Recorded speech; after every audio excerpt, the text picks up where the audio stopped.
Hello my dear students, welcome back to class again. आज के इस लेक्चर में अपन पढ़ने जा रहे हैं एक नया चैप्टर जिसका नाम है is matter around us pure. ये हमारी केमिस्ट्री का क्लास 9 की केमिस्ट्री का सेकंड चैप्टर है, ठीक है, जिसका आज अपन करेंगे लेक्चर नंबर 1। ठीक है, इस चैप्टर के अंदर बेसिकली हम लोग क्या पढ़ने वाले हैं, सबसे पहले इसके बारे में चर्चा करेंगे।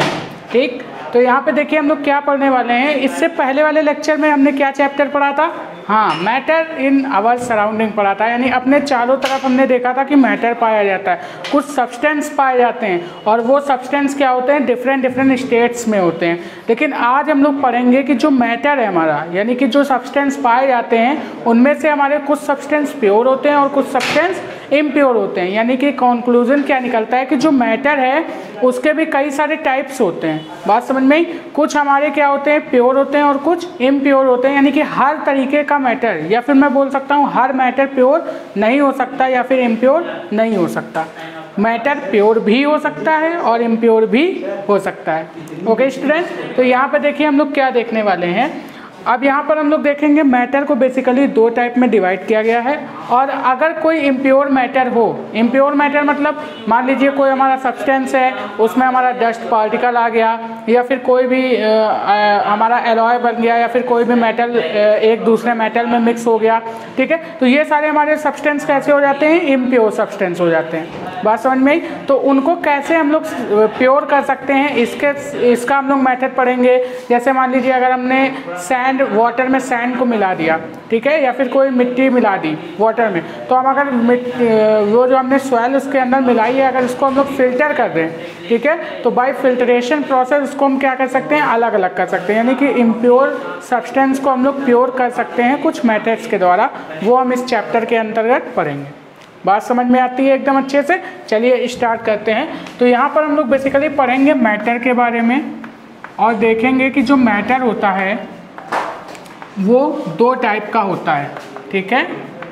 एक होता है हमारा प्योर सब्सटेंस एंड एक होता है हमारा इम्प्योर सब्सटेंस। ओके, अगर अपन प्योर सब्सटेंस की बात करें तो प्योर सब्सटेंस में हमारा आ जाएगा, ठीक है, दो टाइप के सब्सटेंस आ जाएंगे। एक आ जाएगा एलिमेंट एंड एक आ जाएगा हमारा कंपाउंड। ओके, अब यहाँ पे आप पूछेंगे सर ये प्योर सब्सटेंस क्या होते हैं? तो प्योर सब्सटेंस अगर हम लोग बेसिकली डिफाइन करें तो ऐसे डिफाइन कर सकते हैं कि ऐसे सब्सटेंस जो केवल और केवल वन काइंड ऑफ पार्टिकल से मिलकर बने हुए हैं, यानी those substance are made up of one kind of particle या फिर only one kind of particle is called pure substance. जैसे अगर मैं बात करूं कि मतलब कि जैसे मान लीजिए कॉपर की बात करूं, तो कॉपर क्या है? कॉपर एक मेटल है जो कि क्या है, कॉपर के ही सब्सटेंस से मिलकर बना हुआ है। बात समझ में? कॉपर के ही मॉलिक्यूल से मिलकर बना हुआ है, ऐसा मैं बोल सकता हूँ यहाँ पे। तो कॉपर क्या हो जाएगा, हमारा प्योर सब्सटेंस हो जाएगा। इसी तरह अगर मैं आयरन की बात करूँ तो आयरन क्या है, छोटे छोटे आयरन के मॉलिक्यूल से मिलकर बना हुआ है, तो वो भी क्या हो जाएगा हमारा, हाँ, प्योर सब्सटेंस हो जाएगा। ओके, इसी तरीके से अगर मैं बात करूँ वाटर की, तो वाटर में क्या होते हैं, हाइड्रोजन होता है और ऑक्सीजन होता है। उसके फिक्स्ड कंपोजिशन से क्या बनते हैं, हमारे वाटर के मॉलिक्यूल्स बनते हैं। उन छोटे छोटे वाटर के मॉलिक्यूल्स से मिलकर क्या बनता है, हमारा वाटर बनता है, ठीक है। तो वो भी क्या आ जाता है, हमारा एक प्योर सब्सटेंस हो जाता है और वो आता है कंपाउंड के अंदर। आपको बात समझ में आती है एकदम अच्छे से? तो प्योर सब्सटेंस में हम लोग पढ़ेंगे बेसिकली एलिमेंट्स के बारे में और कंपाउंड्स के बारे में। अब एलिमेंट्स क्या होते हैं? एलिमेंट्स हमारे हम लोग पढ़ेंगे तीन टाइप से। एक होते हैं हमारे मेटल, ओके, एक होता है नॉन मेटल और एक होता है हमारा मेटलॉइड। क्या होता है? मेटलॉइड। अगर अपन कंपाउंड की बात करें तो कंपाउंड के अंदर अपन पढ़ेंगे तीन चीज़ें, acid, base and salt. Okay, ये सारी चीज़ें पढ़ेंगे। अब देखिए यहाँ पर हमने प्योर सब्सटेंस तो देख लिया। अब अगर हम लोग इम्प्योर सब्सटेंस की बात करें तो इम्प्योर सब्सटेंस में आते हैं हमारे मिक्सचर। क्या आते हैं? मिक्सचर आते हैं। मैं ऐसा बोल सकता हूँ, इम्प्योर सब्सटेंस में क्या आता है, मिक्सचर आता है, ठीक है। और मिक्सचर क्या होते हैं। देखिए क्या हम लोग अगर इसको डिफर करें यानी डिफ्रेंशिएट करें प्योर सब्सटेंस और इम्प्योर सब्सटेंस को, तो प्योर सब्सटेंस ऐसे होते हैं जो केवल और केवल वन काइंड ऑफ पार्टिकल से मिलकर बने हुए होते हैं, जबकि इम्प्योर सब्सटेंस ऐसे सब्सटेंस होते हैं जो more than one kinds of particle से मिलकर बने हुए होते हैं। जैसे अभी मैंने बात करी ना कॉपर की, आयरन की, तो ये सारे जो हमारे सब्सटेंस है किससे मिलकर बने हुए हैं, ओनली अपने ही मॉलिक्यूल से, मतलब कि केवल और केवल अपने ही मॉलिक्यूल से मिलकर बने हुए हैं। लेकिन अगर मैं बात करूँ इम्प्योर सब्सटेंस की, तो इसमें आ जाता है मिक्सचर। जैसे आपने अपने घर में बहुत सारी चीज़ें देखी होंगी, जैसे आप लोग खाने वाली चीज़ें देखिए, आपने देखा होगा नमकीन। नमकीन में क्या होता है, डिफरेंट टाइप की चीज़ें होती हैं, ठीक है, डिफरेंट चीज़ें होती हैं, उनको एक मतलब कि रेशियो में मिलाया जाता है, लेकिन ज़रूरी नहीं है कि उनका कंपोजिशन फिक्स्ड हो। तो हम लोग एक तरीके से ये भी बोल सकते हैं कि जो प्योर सब्सटेंस होते हैं इनमें अलग अलग टाइप के मॉलिक्यूल्स भी होते हैं। जैसे मैं अगर बात करूँ कंपाउंड में किसकी, वाटर की, अगर मान के चलिए मैं किसी वाटर की बात करूं या फिर किसी एसिड की बात करूं, तो उसका जो कंपोजिशन होता है वो फिक्स्ड होता है। जबकि अगर मैं इम्प्योर सब्सटेंस की बात करूं स्टूडेंट, तो इम्प्योर सब्सटेंस में क्या होता है, उनका कंपोजिशन फिक्स्ड नहीं होता है, इस वजह से वो इम्प्योर होते हैं। बात समझ में। या फिर मैं बोल सकता हूँ एक चीज़ और कि जो प्योर सब्सटेंस होते हैं वो कैसे, उनको अगर मिक्स किया जाता है तो वो एक दूसरे से केमिकली मिक्स हो जाते हैं, ठीक है, केमिकल रिएक्शन के द्वारा मिक्स होते हैं। यानी कि जब वो मिक्स होते हैं तो उनसे एक नया कंपाउंड बनता है, उसकी एक अपनी प्रॉपर्टी होती है। वो जिससे मिलकर बने उसकी प्रॉपर्टी को शो नहीं करते हैं, वो किसकी प्रॉपर्टी को शो करते हैं, जो सब्सटेंस उनको उन दोनों से मिलकर जो नया सब्सटेंस बना है उसकी प्रॉपर्टीज को शो करते हैं। जैसे अगर मैं बात करूं फॉर एग्जांपल वाटर की, तो वाटर जो हमारा होता है, ओके, जो वाटर होता है वो हाइड्रोजन एंड ऑक्सीजन से मिलकर बना हुआ होता है। एक फिक्स्ड कंपोजिशन होता है हाइड्रोजन एंड ऑक्सीजन का, हाइड्रोजन को H2 से और ऑक्सीजन को O2 से डिनोट करते हैं। तो यहाँ पे जो हाइड्रोजन एंड ऑक्सीजन होता है इसके एक फिक्स्ड कंपोजिशन होता है और केमिकल रिएक्शन के द्वारा यहाँ पर हमारा मॉलिक्यूल बनता है H2, ठीक है। ये H2O जो होता है इसकी एक अलग प्रॉपर्टी होती है, ये हाइड्रोजन एंड ऑक्सीजन की प्रॉपर्टी को शो नहीं करता है, वाटर के पास अपनी खुद की एक प्रॉपर्टी होती है। जबकि अगर मैं यहाँ पे बात करूँ इम्प्योर सब्सटेंस की यानी मिक्सचर की, तो इनमें कोई फिक्स्ड कंपोजिशन नहीं होता है। बात समझ में। या फिर मैं बोलूँगा ये दोनों जो मतलब कि जब हम किसी भी चीज़ को मिक्सचर को मिक्स करते हैं तो वहाँ पे हम लोग उसको केमिकली नहीं मिक्स करते, हम लोग उसको फिजिकली मिक्स करते हैं। बात समझ में आती है एकदम अच्छे से। तो चलिए यहाँ पे अगर मैं मिक्सचर की बात करूँ तो मिक्सचर भी हमारे दो टाइप के होते हैं, एक होता है होमोजीनियस मिक्सचर, एक होता है अपन का होमोजीनियस मिक्सचर और एक होता है heterogeneous mixture. Okay, heterogeneous mixture. Okay, एक होता है हमारा हेट्रोजीनियस मिक्सचर। कौन सा होता है, हेट्रोजीनियस मिक्सचर। तो देखिए homogeneous mixture and heterogeneous mixture को हम कैसे डिफरेंशिएट कर सकते हैं। जो हमारे होमोजीनियस मिक्सचर होते हैं उनमें क्या होता है, जो सब्सटेंस होता है, ठीक है, वो पूरी तरीके से क्या हो जाता है, मिक्स हो जाता है आपस में, यानी उसको हम डिफरेंशिएट अलग अलग नहीं कर सकते हैं।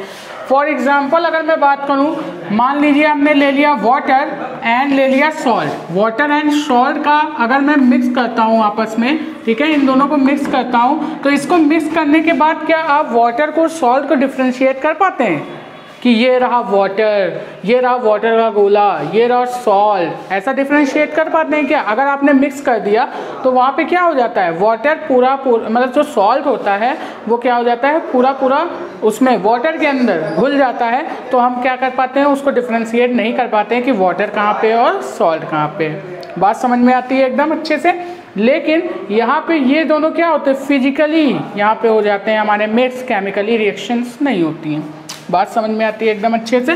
तो ये हमारा होमोजीनियस मिक्सचर जिसमें हम लोग सॉल्यूट और सॉल्वेंट को डिफरेंशिएट नहीं कर पाते। अब बोलेंगे सर नया टर्म आ गया, सॉल्यूट क्या होता है, सॉल्वेंट क्या होता है। तो आप जानिए, अगर हम लोग किसी मिक्सचर को, कोई भी मिक्सचर अपन को बनाना होता है तो उसमें दो टर्म हम लोग यूज लेते हैं, एक होता है सॉल्वेंट और एक होता है अपन का सॉल्यूट, ठीक है। तो क्या होता है सॉल्वेंट एंड सॉल्यूट।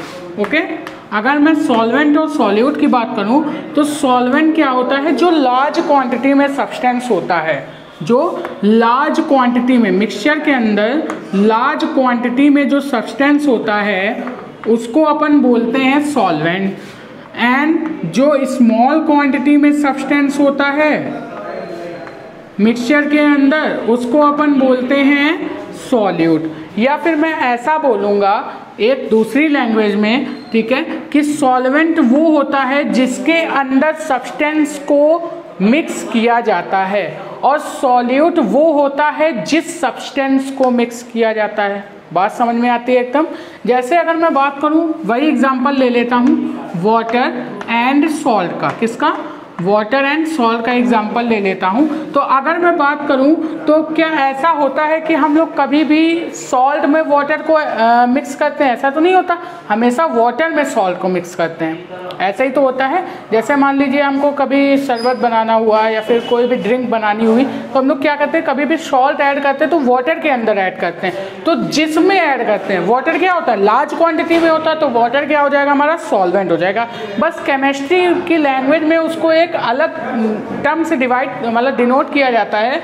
वाटर को सॉल्वेंट बोल दिया जाता है, यानी जो लार्ज क्वांटिटी में सब्सटेंस होता है उसको सॉल्वेंट बोल दिया जाता है, और जो स्मॉल क्वांटिटी में सब्सटेंस होता है उसको सॉल्यूट बोल दिया जाता है। बात समझ में? या फिर अब मैं जैसे एग्जांपल समझा रहा था, जैसे आप वाटर में सॉल्ट ऐड करेंगे तो वाटर क्या है आपका लार्ज क्वांटिटी में, अब क्या करना है, सॉल्ट को आप इसमें घोल लें, सॉल्ट को आप इसमें घोल लें, तो जिसमें आप मिक्स कर रहे हैं वो क्या हो जाएगा, सॉल्वेंट, और जिसको मिक्स कर रहे हैं वो क्या हो जाएगा, सॉल्यूट। बात समझ में आती है एकदम अच्छे से? चलिए, आई होप आपको सॉल्वेंट और सॉल्यूट के बारे में अच्छे से समझ में आ गया होगा।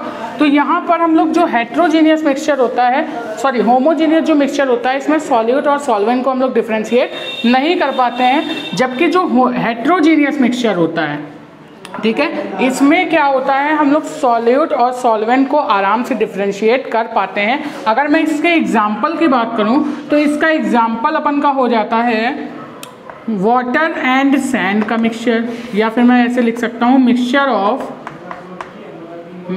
Of water and sand. Okay, ये हमारा क्या हो जाएगा, हेट्रोजीनियस। इसमें क्या करेंगे, अगर मैं वाटर में सैंड डाल देता हूँ, सैंड होती है बालू, अगर मैं उसको डाल देता हूँ तो वहाँ से क्या होता है, हम लोग अलग अलग डिफ्रेंशिएट कर सकते हैं ना।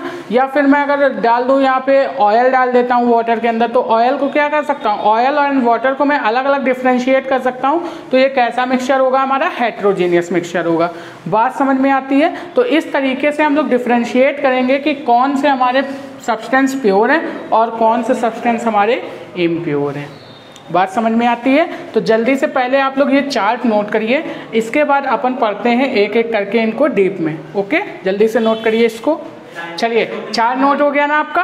अब देखिए, जितनी भी चीज़ें अभी मैंने बोली है वो सारी मैं आपको यहाँ पे लिखवाऊंगा, तो आप लोग बिल्कुल भी डरिएगा नहीं कि सर फटाफट हमको समझाते चले जा रहे हैं। देखिए, आप सबसे पहले एक्सप्लेनेशन को समझने की कोशिश करिए। अगर आप समझ गए ना तो कंटेंट आप अपने मन से भी लिख सकते हैं। फिलहाल मैं लिखवाऊंगा, डरने की कोई बात नहीं है। तो सबसे पहले आप हेडिंग डालेंगे प्योर सब्सटेंस। क्या हेडिंग डालेंगे, प्योर सब्सटेंस। ठीक है, अब देखेंगे प्योर सब्सटेंस क्या होते हैं। तो इसके अंदर आप लोग डेफिनेशन लिखिए, pure substance are made up of only one kind of particle is known as pure substance। अब नेक्स्ट हेडिंग डालिए आप लोग। अच्छा हाँ, यहाँ पे आप लोग एग्जाम्पल भी लिख लीजिए। सबसे पहले लिख लीजिए एग्जाम्पल। अगर मैं प्योर सब्सटेंस की बात करूँ तो प्योर सब्सटेंस में बहुत सारी चीज़ें आ जाती हैं। जैसे मैं बात कर लेता हूँ आयरन की। आयरन क्या है, एक प्योर सब्सटेंस है क्योंकि ये केवल और केवल आयरन के मॉलिक्यूल से मिलकर बना हुआ है। अगर मैं कॉपर की बात करूँ तो ये भी क्या है, कॉपर के मॉलिक्यूल से मिलकर बना हुआ है। अगर मैं ऑक्सीजन की बात करूँ तो ऑक्सीजन भी क्या है, अपने ही मॉलिक्यूल से मिलकर बना हुआ है। अगर मैं बात करूँ किसकी, सिल्वर की, ये भी क्या है, सिल्वर के ही मॉलिक्यूल से मिलकर बनी। तो ये सारे हमारे क्या है, प्योर सब्सटेंस है। कैसे हैं, प्योर सब्सटेंस है। एक्सेट्रा आप कुछ भी लिख सकते हैं, ठीक है, एक्सेट्रा में सारा आ गया। अब हम लोग बात कर लेते हैं इम्प्योर सब्सटेंस की। किसकी, इम्प्योर सब्सटेंस। अब अपन देखेंगे इम्प्योर सब्सटेंस क्या होता है। तो यहाँ पे आप लोग लिख लीजिए इसके अंदर, those substance are impure, those substance are made up of more than one kind of particle is known as impure substance. अगर इसके एग्जाम्पल की बात अपन करें तो इसका एग्जाम्पल आ जाता है हमारा मिक्सचर. क्या आ जाते हैं? जितने भी टाइप के मिक्सचर होते हैं वो सारे कैसे होते हैं? हमारे इम्प्योर ही होते हैं, चाहे वो होमोजीनियस हो और चाहे वो हेट्रोजीनियस हो. बात समझ में आती है एकदम अच्छे से? होमोजीनियस मिक्सचर हो या फिर हेट्रोजीनियस मिक्सचर हो, ये सारे मिक्सचर कैसे होते हैं हमारे? कैसे होते हैं भाई साहब? हाँ, बात समझ में आती है? इम्प्योर होते हैं. तो इसको जल्दी से नोट कर लीजिए एग्जाम्पल. इसके बाद हम लोग थोड़ा सा पढ़ लेते हैं एलिमेंट्स के बारे में. ओके, एलिमेंट्स में हम लोग ने 3 टाइप की चीज़ें देखी थी. मेटल देखा था, नॉन मेटल देखा था एंड मेटलॉइड देखा था. तो जो एलिमेंट है उसको भी बेसिकली हम लोग ऐसे ही क्या कर सकते हैं? डिफाइन कर सकते हैं. एलिमेंट क्या होते हैं? एलिमेंट ऐसे सब्सटेंस होते हैं जो केवल और केवल वन काइंड ऑफ पार्टिकल से मिलकर बने हुए होते हैं. ठीक है. अगर मैं कंपाउंड की बात करूं तो कंपाउंड के अंदर क्या होते हैं? कंपाउंड के अंदर 2 या 2 से अधिक मॉलिक्यूल, यानी वो मोर देन 1 मॉलिक्यूल से मिलकर बने होते हैं, लेकिन इनको प्योर के अंदर रखा गया है. ठीक है. और जो मिक्सचर होते हैं उनको भी क्या है? वो more than 1 kind of particle से मिलकर बने होते हैं, लेकिन उनको इम्प्योर में रखा गया है. ऐसा क्यों सर? क्योंकि अभी मैंने शुरुआत में एक्सप्लेन किया, अगर आपने ध्यान से सुना होगा मेरा एक्सप्लेनेशन तो आप बता देंगे कि जो कंपाउंड होते हैं वो केमिकली मिक्स्ड होते हैं, यानी उनके बीच में क्या होता है? कंपोजिशन फिक्स होता है. बात समझ में आती है? जबकि मिक्सचर जो होता है वो फिजिकली मिक्स होते हैं और इनके बीच में कंपोजिशन जरूरी नहीं है कि फिक्स हो. बात समझ में आती है? यानी इनके बीच में कंपोजिशन फिक्स नहीं होता है. बात समझ में आई? इसी वजह से इनको क्या रखा गया है? इम्प्योर, और इनको रखा गया है प्योर में. किसको? कंपाउंड को. अब थोड़ा सा हम लोग बात कर लेते हैं मेटल्स के बारे में. तो आप लोग हेडिंग डालेंगे मेटल. क्या हेडिंग डालेंगे? मेटल हेडिंग डालेंगे. और उसके अंदर कुछ पॉइंट है. देखिए मेटल क्या होते हैं, कैसे पहचानेंगे कि ये सब्सटेंस हमारा मेटल है? तो मेटल की कुछ प्रॉपर्टीज़ होती हैं जिसके बेसिस पे अपन जान जाते हैं कि ये मेटल है या फिर नॉन मेटल है या फिर मेटलॉइड है. बात समझ में आती है एकदम अच्छे से? हेडिंग डालिए मेटल. हेडिंग डालिए मेटल्स. ठीक है. और मेटल के अंदर आप लोग फर्स्ट पॉइंट डालेंगे. मेटल के अंदर आप लोग फर्स्ट पॉइंट डालेंगे, मेटल्स आर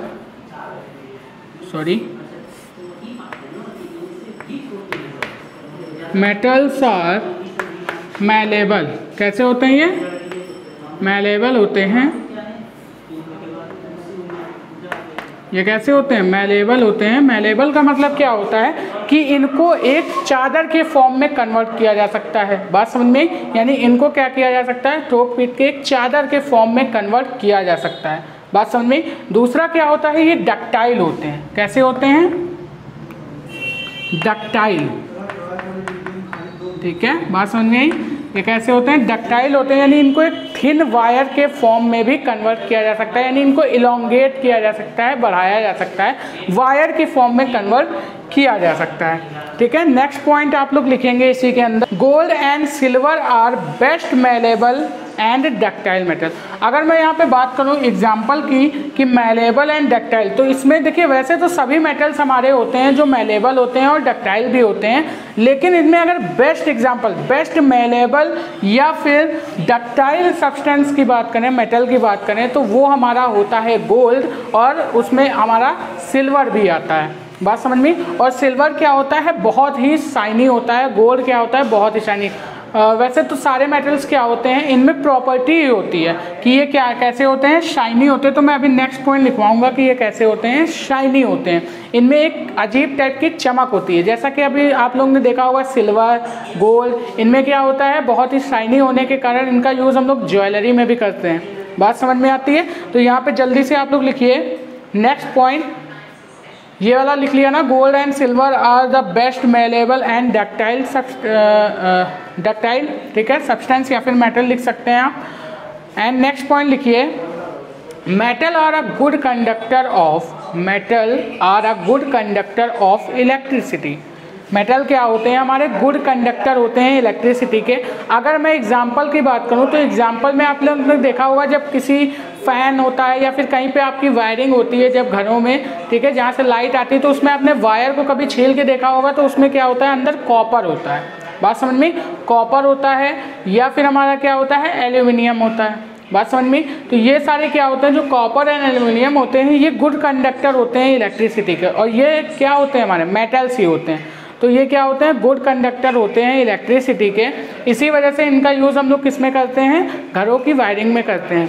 अगर मैं बेस्ट, ठीक है, गुड कंडक्टर यानी बहुत ही ज़्यादा बेस्ट गुड कंडक्टर की बात करूं, highly good conductor of electricity, तो वो होता है हमारा सिल्वर, जो सबसे ज़्यादा इलेक्ट्रिसिटी का गुड कंडक्टर होता है। उससे क्या होता है, इलेक्ट्रिसिटी बहुत तेज़ी से प्रोवाइड होती है। अब आप बोलेंगे सर आप सिल्वर का यूज़ क्यों नहीं करते, क्योंकि सिल्वर क्या होता है, बेसिकली बहुत ही कॉस्टली पड़ता है। इस वजह से उसको सिल्वर की जगह पर हम लोग क्या यूज़ करते हैं, कॉपर एंड एल्यूमिनियम का यूज़ करते हैं, जो कि उसके मुकाबले में थोड़े से सस्ते पड़ते हैं। बात समझ में आई। अब देखिए यहाँ पर नेक्स्ट पॉइंट आप लोग लिखिए, मेटल्स आर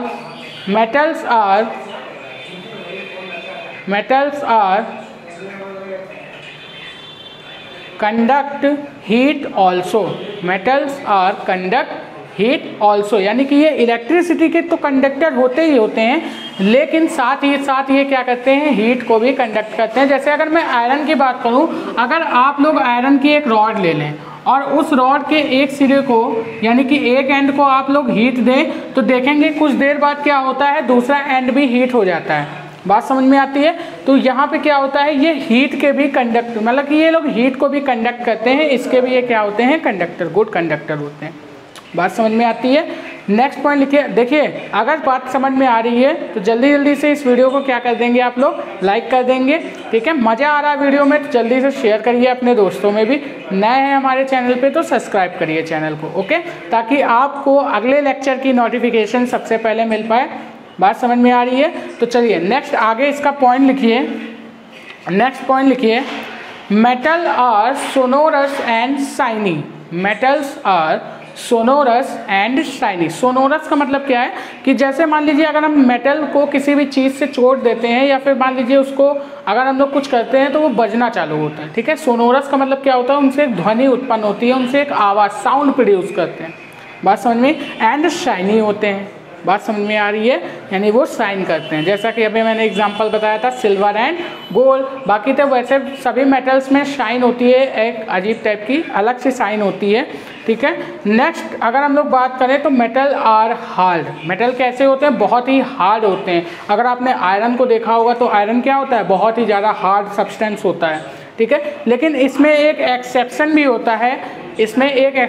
होता है, जो हमारे सोडियम होते हैं। कौन होता है, सोडियम होता है एंड पोटेशियम होता है, ठीक है। सोडियम एंड पोटेशियम ऐसे मेटल्स होते हैं जो बहुत ही ज़्यादा सॉफ्ट होते हैं। बात समझ रही है, यानी इतने ज़्यादा सॉफ्ट होते हैं कि इनको अपन चाकू से भी काट सकते हैं। बात समझ में आ रही है। इनको अपन चाकू से भी काट सकते हैं, लाइक पनीर, जैसे पनीर होता है वाइट कलर का, वैसे ही ये क्या होते हैं, सोडियम एंड पोटेशियम हमारे एकदम उसी टाइप से सॉफ्ट होते हैं। बात समझ में आती है। तो ये हमारा एक्सेप्शन है, इसको आप लोग लिख लीजिएगा। ये हमारा क्या है, एक्सेप्शन है। ये क्या होते हैं, हमारे मेटल होते हैं, और कैसे मेटल होते हैं, सॉफ्ट मेटल, ठीक है। आप लोग लिख लीजिएगा, ये सॉफ्ट मेटल होते हैं। और वैसे सारे मेटल कैसे होते हैं, हार्ड होते हैं। केवल यही दोनों ऐसे मेटल होते हैं जो सॉफ्ट होते हैं, ठीक है। नेक्स्ट आप लोग इसमें लिखेंगे हाईली डेंस। यहाँ लिख लेंगे मेटल्स आर हाईली डेंस, ठीक है। यानी कि इनकी डेंसिटी क्या होती है, बहुत ही ज़्यादा होती है। ऐसा आप लोग लिख सकते हैं, मेटल आर हाईली डेंस, ये बहुत ही ज़्यादा डेंस होते हैं, यानी इनकी डेंसिटी बहुत ही ज़्यादा होती है।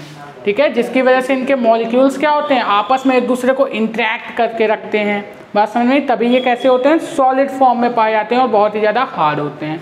तो ये रहा हमारा मेटल के बारे में। मेटल्स में आपको अभी हमने एग्जांपल बता दिया था, जैसा कि मेटल्स में आप लोग लिख सकते हैं आयरन, ठीक है, कॉपर और सिल्वर और गोल्ड, और क्या लिख सकते हैं इसके अंदर, एल्यूमिनियम। ये सारे हमारे क्या हो गए, मेटल्स हो गए। इनके अंदर ये सारी प्रॉपर्टी पाई जाती है जिससे हम लोग क्या कर सकते हैं, मेटल को आसानी से पहचान सकते हैं। अब अपन बात करेंगे नेक्स्ट पॉइंट जिसका नाम है नॉन मेटल। ठीक है, नॉन मेटल क्या होते हैं, उनको हम लोग कैसे पहचानेंगे। तो आप लोग हेडिंग डालिए नॉन मेटल। नेक्स्ट आप लोग हेडिंग डालेंगे नॉन मेटल। जल्दी से आप लोग हेडिंग डालिए। इसको नोट कर लिया, नहीं नोट किया तो जल्दी से वीडियो को पॉज करके नोट करिए। अब थोड़ा सा नेक्स्ट प्रॉपर्टी हम लोग देख लेते हैं मेटल की रिएक्टिविटी की। अभी थोड़ा सा नॉन मेटल को रोकते हैं, ठीक है, देख लेते हैं मेटल की रिएक्टिविटी के प्रॉपर्टी। ठीक है, तो यहाँ पे जो मोस्ट रिएक्टिव, जो बहुत ही ज़्यादा हाईली रिएक्टिव हमारे मेटल्स होते हैं वो होते हैं पोटेशियम एंड सोडियम। ये होता है सोडियम एंड ये होता है पोटेशियम। ठीक है, तो जो सोडियम एंड पोटेशियम होते हैं ये बहुत ही ज़्यादा हाईली रिएक्टिव होते हैं। इसी वजह से अगर आप लोगों ने इसको सुना हुआ होगा कि इसको स्टोर करके रखते हैं किसमें, स्टोर इन कैरोसिन ऑयल। इसको कैरोसिन ऑयल में स्टोर करके रखते हैं ताकि ये क्या करें, जल्दी से रिएक्शन ना करें। Okay, store in kerosene oil.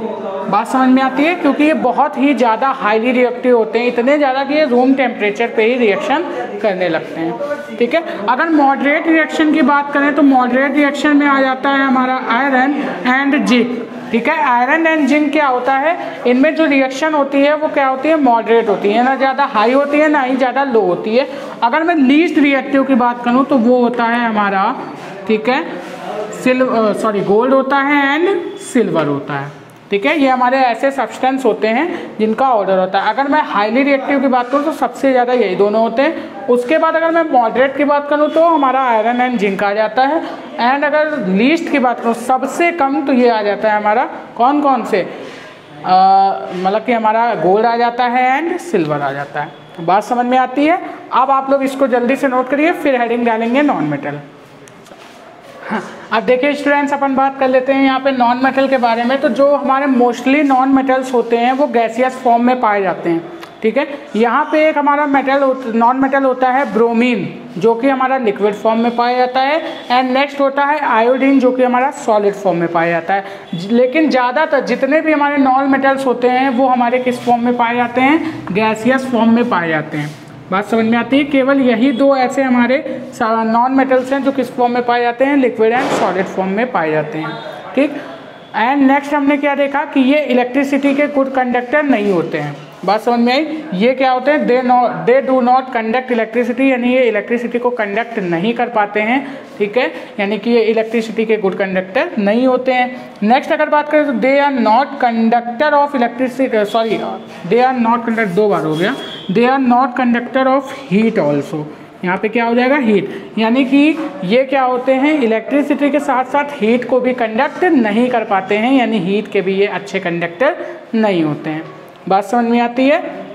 अब अगर यहाँ पे एक एक्सेप्शन आता है, नॉन मेटल्स में क्या आता है, एक एक्सेप्शन आता है। एक्सेप्शन क्या आता है, यहाँ पे जो हमारा ग्रेफाइट होता है, ठीक है, ग्रेफाइट जो होता है वो बेसिकली कार्बन का एलोट्रॉप होता है। कार्बन के से मिलकर बना हो, यानी प्योर फॉर्म होती है, कार्बन की एक प्योर फॉर्म होती है।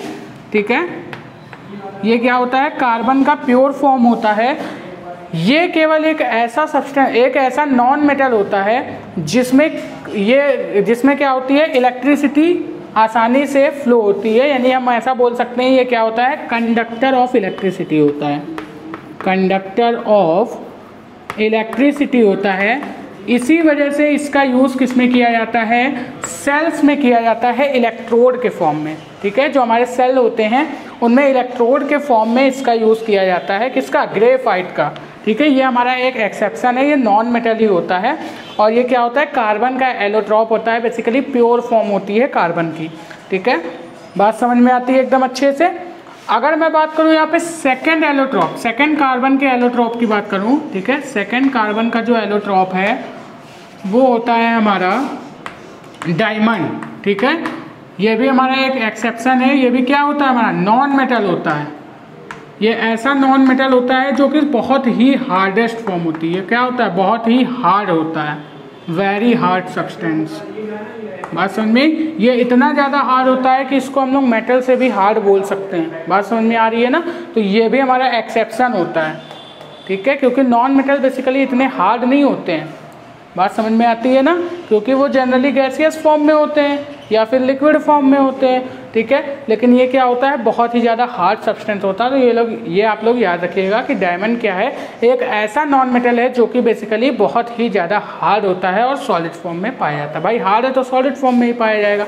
तो ये हो गए हमारे नॉन मेटल्स। इसको जल्दी से नोट करिए वीडियो को पॉज करके, ठीक है। उसके बाद हम लोग देख लेते हैं थोड़ा सा मेटलॉइड, छोटा सा है। अब देखिए मेटलॉइड्स क्या होते हैं।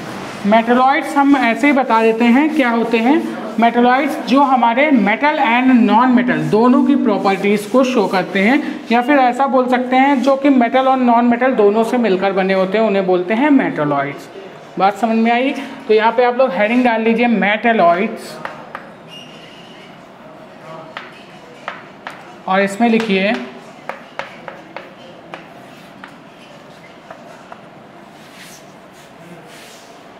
मेटलॉइड्स आर,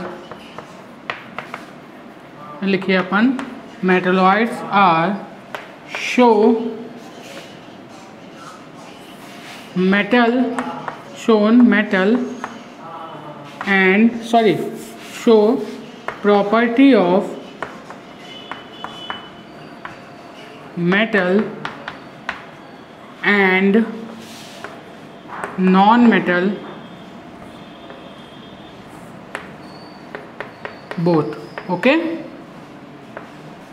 यानी कि मेटलॉइड्स क्या होते हैं? ऐसे सब्सटेंस होते हैं जो कि हमारे मेटल और नॉन मेटल दोनों की प्रॉपर्टी को शो करते हैं, या फिर हम ऐसा बोल सकते हैं कि दोनों से मिलकर जो हमारे अलग टाइप के सब्सटेंस बनते हैं वो हमारे मेटलॉइड्स के अंदर आते हैं। अगर अपन इसके एग्जाम्पल की बात करें तो इसका एग्जाम्पल हो जाता है जैसे आर्सेनिक हो गया, ठीक है, और क्या हो गया हमारा बोरॉन हो गया। ये सारे कैसे हैं? ये हमारे मेटलॉइड्स होते हैं। इसमें एंटीमनी भी आता है, ठीक है। तो ये सारे सब्सटेंस हमारे कैसे हैं? मेटलॉइड्स हैं। बात समझ में आती है एकदम अच्छे से, ठीक है। तो जल्दी से इसको नोट करिए। चलिए स्टूडेंट्स, तो आज के लेक्चर में अपन ने क्या क्या पढ़ लिया? आज के लेक्चर में अपन ने देख लिया कि किस टाइप के मतलब कि जो मैटर है उसको कितने पार्ट में कैटेगराइज किया गया है, प्योर एंड इम्प्योर। प्योर में भी हमने पढ़ लिया किसके बारे में? एलिमेंट्स के बारे में। फिर हमने उसके अंदर पढ़ा मेटल के बारे में, नॉन मेटल के बारे में एंड मेटलॉइड्स के बारे में। अब अपन जो नेक्स्ट लेक्चर करेंगे, ठीक है, वो करेंगे मिक्सचर के ऊपर, एंड उसी में डिस्कस करेंगे अपन कंपाउंड के बारे में और एसिड बेस एंड सॉल्ट के बारे में, ठीक है, अपने नेक्स्ट लेक्चर में डिस्कस करेंगे। तो आज के लिए बस इतना ही रखते हैं।